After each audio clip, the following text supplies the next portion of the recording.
The stock market moves very quickly, up, down, all over the place. You can never truly predict where it's going to go. However, you can have a decent insight with fundamentals, technicals, financials, and just an understanding of the market sentiment where some stocks are likely to go. And if you keep your eye out very closely on growth stocks, you can usually have a pretty good idea or estimate where there's going to be some good explosions or some potential growth for the upcoming year. And I've picked out a couple of stocks, and I've picked out a bunch of stocks just for you. Hey guys, Corey here. Welcome to the channel. Thank you so much for being here. If it's your first time, be sure to subscribe and tap the bell so you know when I post new videos. And of course, give me a thumbs up as it greatly helps the channel. High five to everyone who's taken my trade alerts. We've made some great money over the last few weeks. And not only that, we have made bank on HIMS. I told you guys that HIMS was going to run on earnings last week, and a lot of you guys made some good money. But not only that, HIMS has run up to $20 today from $13 where it was at during earnings. I told you so.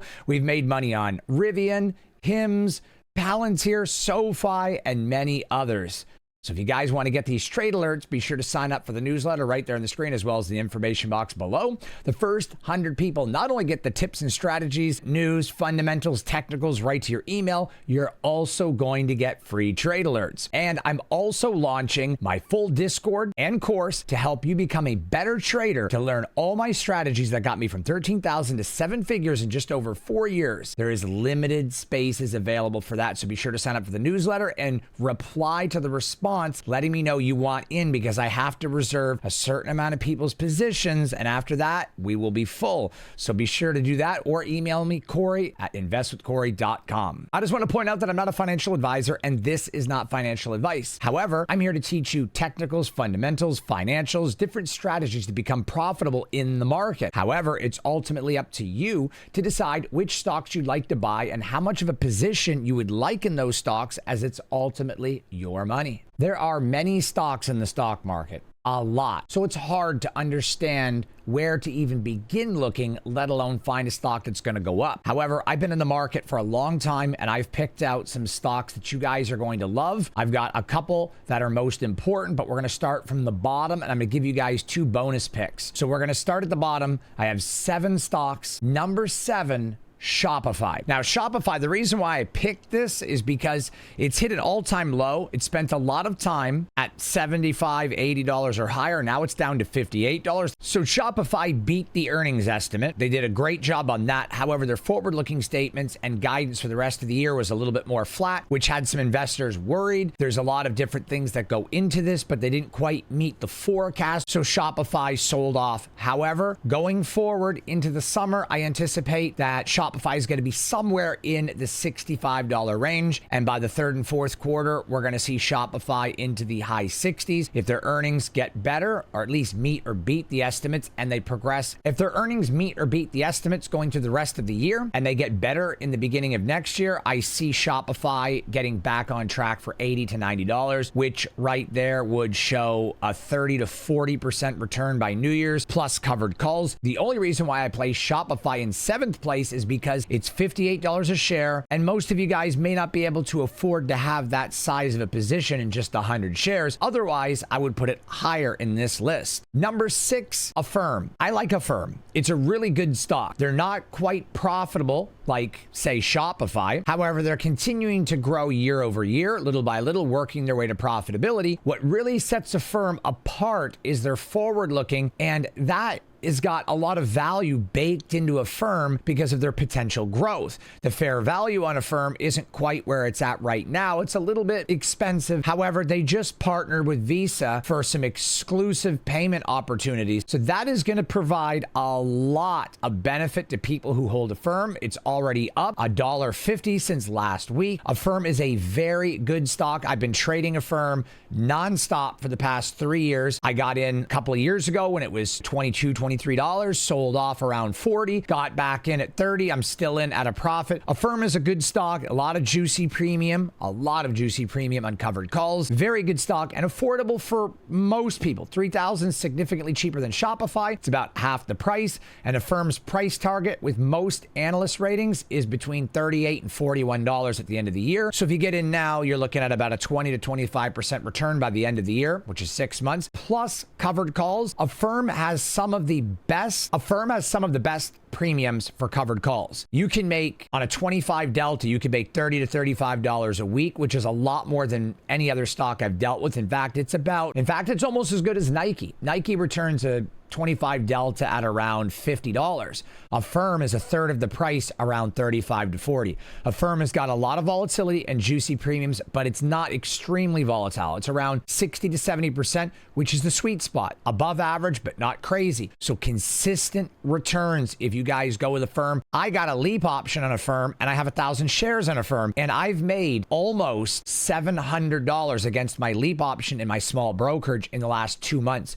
I'm averaging $300 a month on one contract. So if you guys buy 100 shares of Affirm, you could realistically generate $200 to $300 a month on Affirm, which means in a year, you can make back all the money that you have put into Affirm. Very good stock, very good potential. Number 3, Square. And the reason I say Square is because even though PayPal is a bigger company, they're not the same. The difference is PayPal was a person-to-person payment service where you could send friends money, friends and family, send people money that you're buying something online. But not only that, it was for a web checkout. You could check out with PayPal online. However, when Square launched, it was a POS, which is a point of sale. You were able to enter credit cards, send invoices. It was good for business. And my business, before I was shut down during the pandemic and got into investing and got my degree, I ran Square from 2011 until 2019. They're not quite the same. Not to mention Square has Cash App, which is very popular with P2P payments or peer-to-peer payments,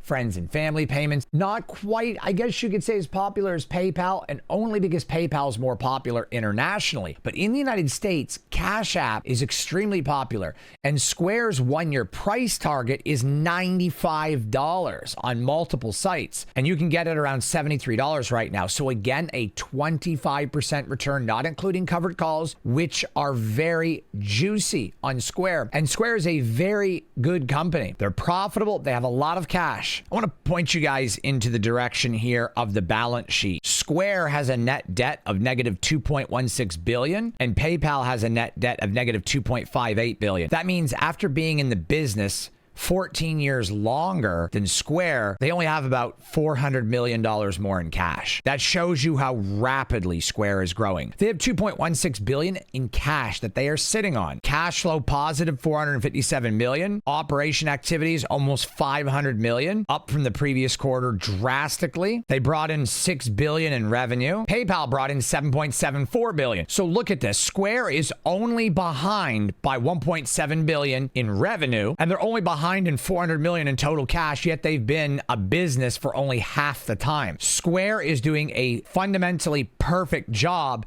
with growth, and they beat the previous earnings estimate by 18%, whereas PayPal beat the previous earnings by 14%. So the year-over-year growth, Square is better than PayPal. Now, I'm not saying they're going to beat PayPal, but the one-year expected price for PayPal is $75, signifying a $10 move, which is not drastic. But when we go over to Square, we're looking at pretty close to a $20 move, so double. You have potential to make double profits on Square because of how strong this company is, and I highly recommend it. The only reason why it's not number 1 on this list is quite simply because of how expensive it is, and not everyone's going to be able to get into it. If Square was cheaper, it would be higher on the list. In fact, this is my number 1 pick, with the exception of the price to get in. My number 2 pick, number 2, Robinhood. And the reason I'm picking Robinhood at number 2 is because they are a fintech-ish bank, but they're also a brokerage, but they've given everybody the ability to have a gold Visa,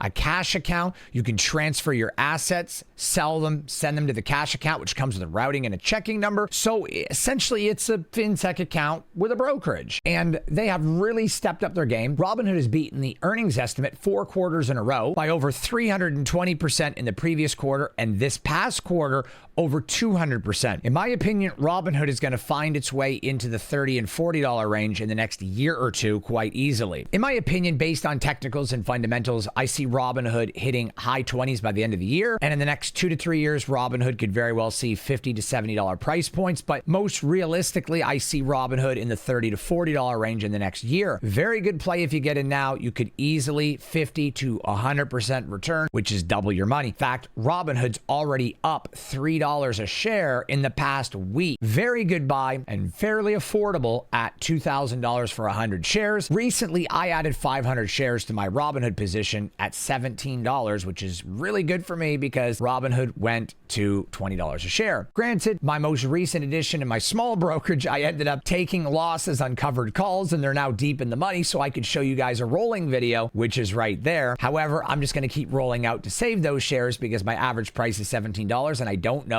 if Robinhood's going to drop back to $17 anytime soon. My number one pick for today's video, and stay tuned because I have a bonus pick after number one. My number one pick right now, quite easily, is Lyft. And the reason why I pick Lyft for this spot is because Lyft is not as volatile as the fintech banks are right now, specifically Robinhood. However, Uber is slightly overpriced, and I don't like Uber as a stock investor because of a lot of shady things Uber did over the years, specifically right at the beginning and midway through the pandemic. And then after the pandemic, I'm not going to get into that, but Uber did some really, really strange things. They weren't fair. Price point wasn't good. They're a little overvalued, in my opinion. With Lyft, they've beaten the earnings estimates crazily over the last 2 consecutive quarters. They have Amazon's old VP as their CEO, and their growth is becoming very, very solid year over year. My estimate is that Lyft is going to be somewhere in the $20 to $22 range by end of summer, like the third or the fourth quarter. And I don't see it being out of the realm of possibility that Lyft could very well find itself in the $25 range by the beginning of the year next year, which puts you in a position to make, again, 50 to 60% returns. The covered calls are juicy, very juicy. And I showed you guys how you can compound your wealth from $5,000 using margin to $150,000 in only 3 to 4 years. And that's in that video right there using Lyft. Lyft is my number one. Let me show you why. We can see that Lyft right now is falling down a little bit, but it always rejects the 1550. It very well could drop a little bit below right now, but it'll pull itself back up. It always does. They're very profitable. Look at this, 1,800%. 57%, 135%, 99%, beating the earnings every time. They were at 15 cents, 24, 19. Then the previous one was 15, but the next one is estimated to be at 18. If they match or beat this, specifically beat it, this stock is going to find a new home at $20 and it's going to nest itself right there like it did with both previous earnings. This earnings here started out at $12, $11, and it found a nice home at $15.50 where it still kind of nests itself into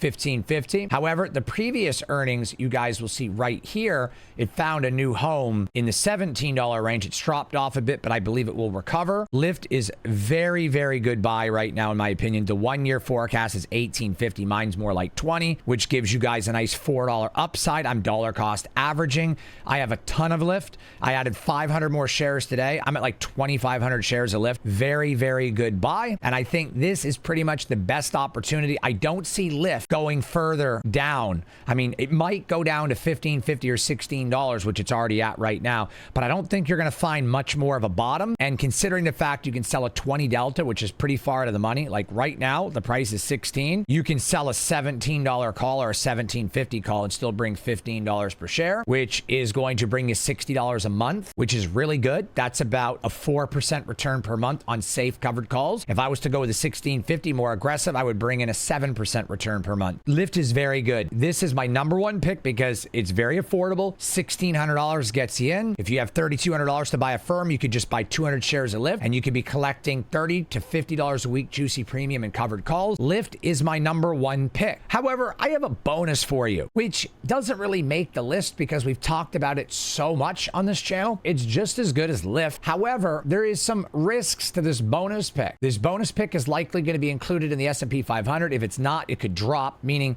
you could get in at its current price and end up losing 10 to 20% if it doesn't get included into the S&P index ETF. If they do, you could stand to probably make 10 to 20% very, very quickly. And another issue with this pick, which is why I made it a bonus pick, is that there's a big gap around $15 to $19 and the stock price is currently sitting at $21. So there are some risks and it's more expensive than Lyft and the upside is greater. However, the downside is also greater. Lyft only really has a 50 cent to $1 downside. This stock could see a drop of $4 or $5 if they're not included in the S&P ETF and they don't beat or at least meet the earnings. If those two things happen with the gap, it could drop to the bottom of the gap, which is $15, $16 range. Meaning the reason this is not number one is because we talked about it a lot. Its downside exceeds Lyft's downside, but its upside also exceeds it. So it's a little more volatile and more expensive. So I figured I would give it the bonus pick. And we are talking about Palantir. Palantir very well could be the absolute best play you've ever made, but it could also potentially short term over the next 6 months to a year be one of the worst plays you've ever made. They don't get included into June's ETF rebalance and they don't at least meet the earnings, which they're highly likely to. But if these two things happen, the price is going to drop significantly. I would expect it to gap fill and be down in the $15 to $17 range, which is a lot of downside. However, if they are included and they meet or beat the earnings, it's going to just propel this stock into the clouds. If they get included, they're going to most likely be around $24 a share, maybe 25, maybe even a little higher. And then if they meet or beat the estimate on earnings, that's going to put them into the 30, and then fear of missing out is going to kick in. You probably won't see Palantir below $25 again if those two things happen. A really good earnings and an inclusion, it's an all-time buy. I added another 500 shares of Palantir because of this, so my position in Palantir is quite huge, but I believe in the stock. I truly believe in Palantir. This is the bonus play. They're sitting on a ton of cash. They're growing their customer base year over year. Their customers are spending 10% more every single year annually. They've reduced the government side of the business from 60-40 to commercial to 50-50, or they're just about there. They are in a very good position because if macros are bad and there's geopolitics, they can just ramp up and use the government side. If the geopolitics aren't an issue and there's no war or no issues overseas, they can rely on the commercial side. And because it's a 50-50 balance and their customers are spending more, 10% more annually year over year, and they're lowering their expenditures and raising their total income, and they're sitting on cash, Palantir is a must buy and you cannot really go wrong as long as they're included. But worst case, if they're not included into the ETF, as long as the earnings meets or beats, Palantir should hold the $20 to $22 range, and there's only really upside. The gap fill, in my opinion, is only a threat if they're not included and they miss earnings. If they're not included but they beat the earnings, then we're still solid, probably still going to be $19 to $23. Not going to move much. But if we meet the earnings and we're included, that train's going to leave. And if you're not on it, you've missed it. So hopefully you guys enjoyed this video. Be sure to subscribe and tap the bell if you haven't already. This way you guys know when I post new videos, as well as give me a thumbs up as it greatly helps the channel grow. Don't forget, guys, like I said, join the newsletter, free right there on the screen and in the information box below. Not only are you going to get tips and strategies, as well as updated news direct to your email box, but you're also going to get free trade alerts for the first 100 people that sign up. Also, guys, we've been making lots of money. High five. If you haven't already, join the newsletter because we've been making all kinds of money this week and we've banked on HIMS. I profited a lot. I made a ton of money on HIMS as it went from $13 to $20. And big news on my upcoming course, very limited positions available. If you guys want to jump into my upcoming training course, full Discord, I will coach you, mentor you, have one-on-one with you. Very limited spots available. So be sure to sign up for the newsletter, reply to the autoresponder, letting me know you want into these limited spots, or you can email me directly at Corey@investwithcorey.com. If you guys are upset that this video is over, don't be. I've got another video just for you and I picked it out and you're going to love it. And it's right here. This is the video you guys are going to love. I'll see you over there. This video shows you how I went from 13,000 to 7 figures in just over 4 years. This will show you everything I went through and show you how possible it is if you believe in yourself. Again, I'll see you over there. Let's go. Click it. Let's grow our wealth together. Take care, guys.